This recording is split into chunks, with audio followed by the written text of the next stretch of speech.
like the players out on the pitch, John, you know, but it will be interesting to see in what formation that they play. But looking at that, I mean, I like Ideguchi because I think, you know, he is right now the best playmaker that they have, that should be allowed to run the game. Of course, Inui, Osako, Asano, the three up front, they bring pace, they bring trickery, they bring mobility, and once again, Maya Yoshida, I mean, brings leadership qualities at the back. Nagatomo, Sakai, they can play as fullbacks, they can play as wingbacks. Interesting to see Sakai there, Shibi. I mean, he was involved in that 6-1 thumping for his miss for them tonight. Huge miss for them. You know, you're looking at this Australian lineup and looking at Aaron Moy being out of the side, and I think Tommy Juric for them as well, being out of the starting lineup is a big blow for them, because that means they don't have a natural number 9, they don't have a focal point up front that they can quite go out and hit if they need to. Instead, they've got Robbie Cruz coming up, and he'll be on his own in that central striking position, but he's more of a secondary sort of striker, so expect to perhaps see him dropping in off those central defenders, looking to try and create space for the likes of Rogic and Troisi to then go forward and exploit. You'll have plenty of time in a short while, Roshan, to talk about tactics here, but very quickly, so it looked to all eyes who watched training as if Postecoglou was looking at dropping a man back in Milligan back into a 3, looking to play what looks like it's in this one. Classic encounters. You go back to 2006, if you will, and Timmy Cahill scoring in that amazing 3-1 in Kaiserslautern. But he was actually the guy who scored the 2 goals that saw them overcome Japan the last time they beat the Japanese, and that was in that 2010 World Cup qualifier. Since then, as you can see, 3 wins and 3 draws. They've always been tight, though, haven't they, in these games, Shibi? Most certainly. For Australia through midfield and in that final third, which I think looks relatively exciting. Goes back Haliotic and Postecoglou, both under pressure of a different kind. For Haliotic, he's expected to take his team to Russia. Postecoglou, yeah, he's expected, but in the same way. It certainly is. Level of expectation in Australia now, having played in the last couple of World Cups, to fail to qualify would be seen as an absolute disaster, and we can say exactly the same for Japan as well, given the level of expectation in that country also. Saudi Arabia has lost to United Arab Emirates the other night, has given both of these chance to secure their berth in Russia tonight. It's the green and gold who get us under.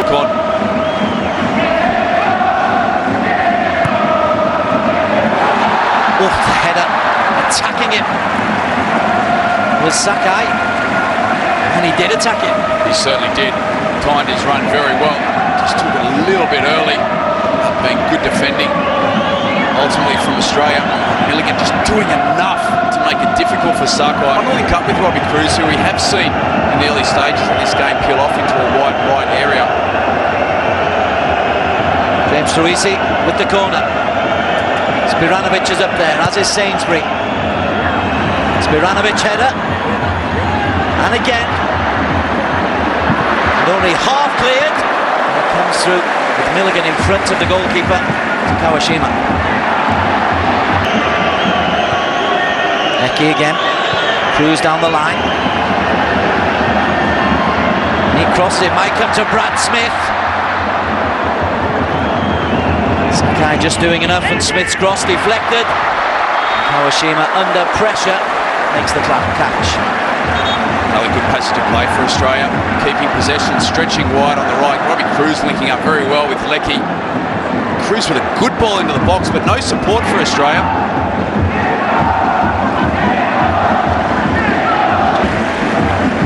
2 nights ago.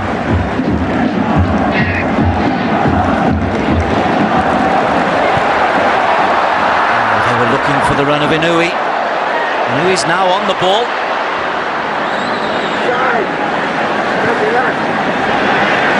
Yamaguchi. Inui darting. Might fancy a shot. Inui!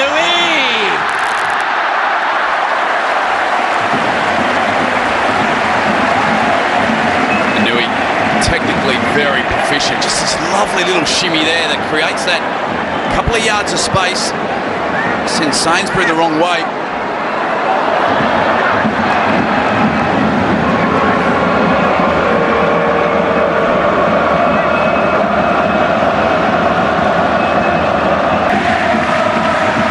Corner number 4 for Ideguchi. Zarco short.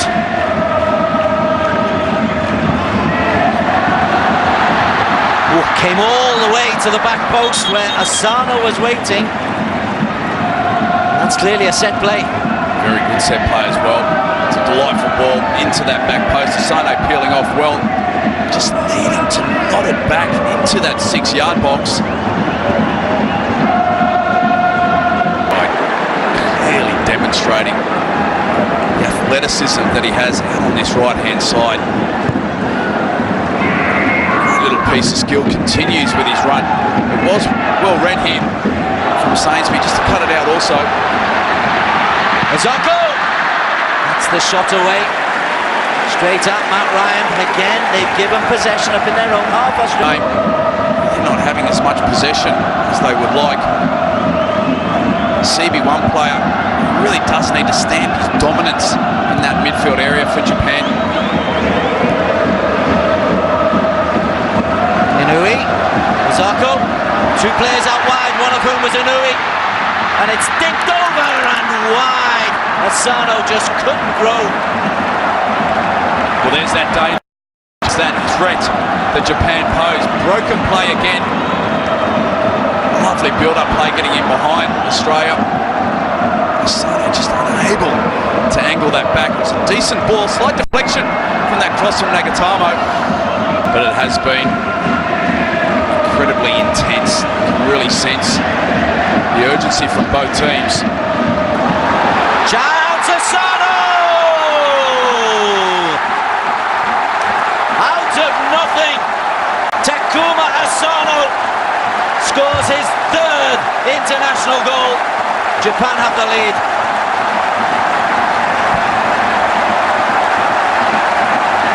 Well, the stadium certainly erupts in absolute joy. Asano with a delightful touch into the back of the net. Beats the offside from that Australian defence. And it is the quality of this ball from Nagatamo coming from deep. Could he have come off his line? A little bit more urgency to collect the ball. He was stranded on that goal line. But an absolutely gorgeous ball from Nagatamo. And there's the threat, there's the quality that Japan really do pose in that final third. Starved of possession, starved of opportunities, but when it counts, absolute quality. Well, we wondered whether the benching of Okazaki and Honda and Kagami... Good trickery to create that space for himself. That's another shot just wide. That time from Zarco, who does get across the front of a defender so well. He does and takes it very well. Good ball from Sakai. Sainsbury needs to be stronger on that challenge.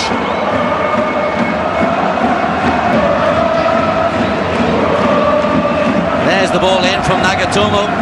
Asano was on the move.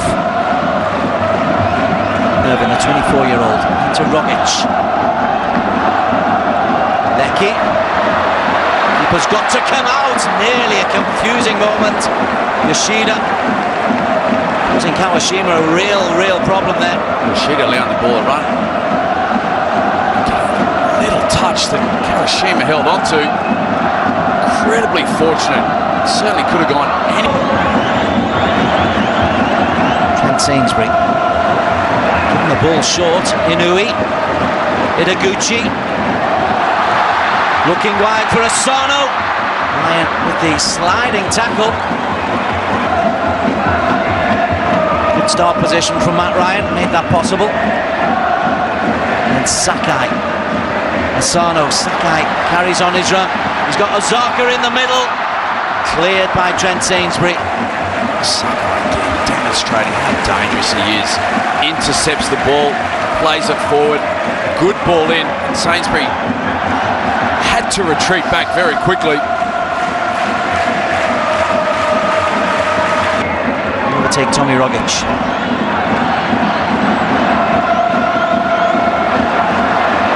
Chasing into the channel.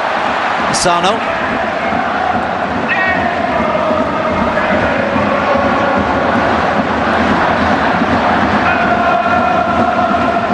Yamaguchi. Asabi. Yamaguchi for Asano.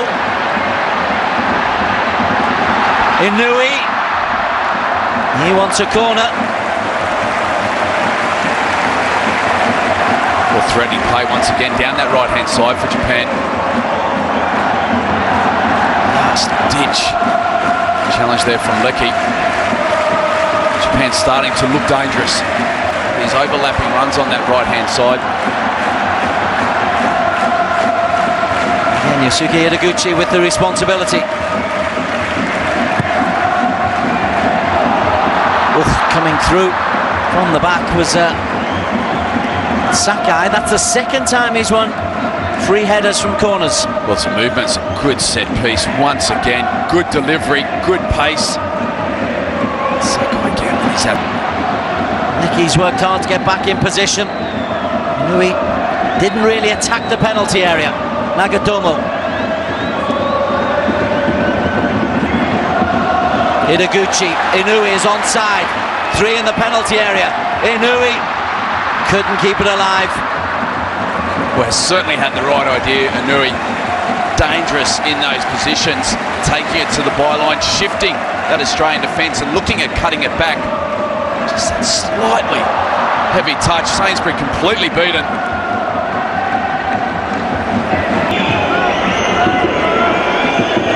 Lecky.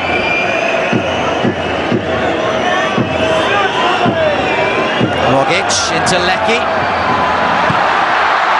Cruz just couldn't get there. It's gone out for a corner. Good combination play.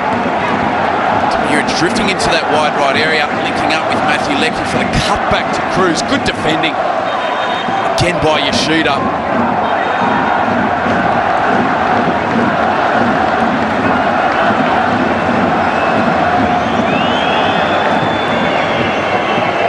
Cahill kicking his heels just at the moment. And then no free kick. This is Cruz. Might still break to Cahill. Couldn't get there. Yoshida did well. And the ball's in the back of the net, but there was a foul in the build-up. Cruz working hard. Honda looks on, concerned. Haliadzic has another heart palpitation. Well, Japan excellent in that scrambling defence. Cruz getting in behind. It's a good cutback. Just behind Juric. Sakai going down. That is just a couple of yards closer to all.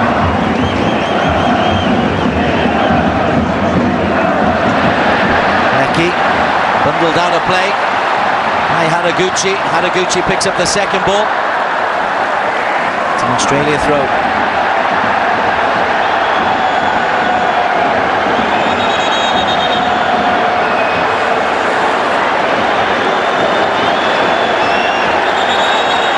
Well, there's the pressure by Haliadzic is on. All of this over a throw-in.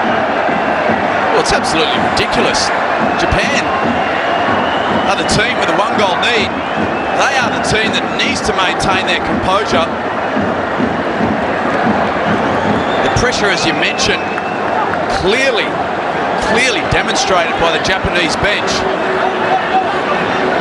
Just got to hold on for 10 more minutes and then...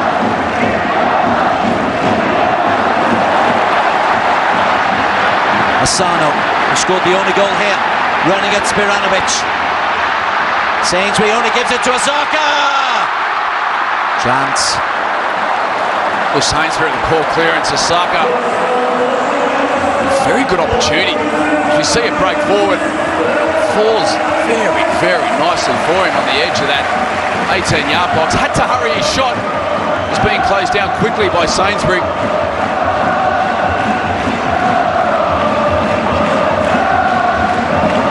Must have the advantage. 2-all drawn, a 3-2 there, but they don't want it to go that deep. Ideguchi. Still Ideguchi. Ideguchi! What a goal!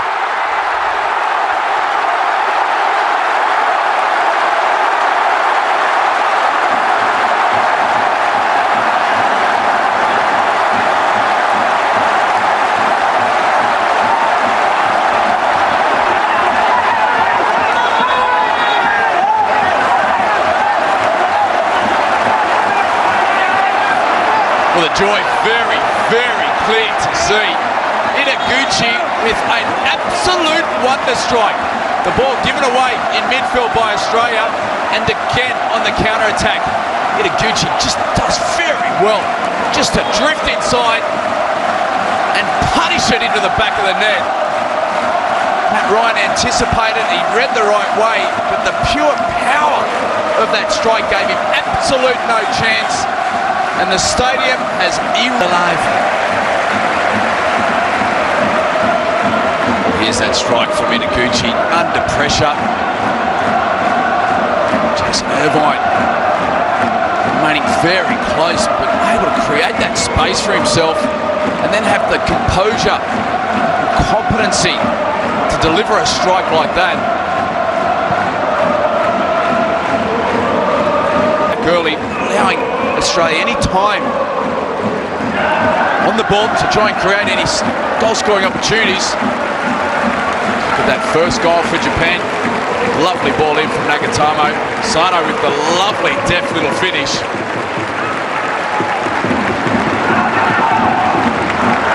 As he's replaced, excellent day's work. The two youngsters have done it for Japan. We asked the question whether or not Honda and Kagawa being left out was a gamble.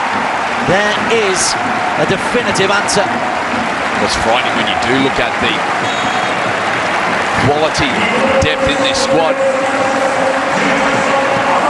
Yuya Kubo comes on, another youngster, 23. This is football in Ghent.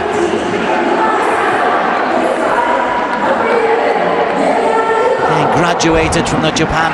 He's been back home in Australia. Was all just now looking ahead to that final showdown with Thailand. Final whistle goes. Japan are in Russia 2018. Asano in the first half and a cracker from Ideguchi in the second means that they have won this must-win match against Australia by 2-0. And joyous scenes, wonderful scenes. Saitama Stadium, where they maintain this incredible record of only losing one game in 24 games. Heartbreak for Ange Postecoglou and Australia. We can only focus on that next game against Thailand on Tuesday in Melbourne, where it is an absolute must-win, and a must-win by a few goals to obviously overhaul that Saudi Arabia. Final score from the Saitama. Delight for Japan. Japan 2, Australia 0.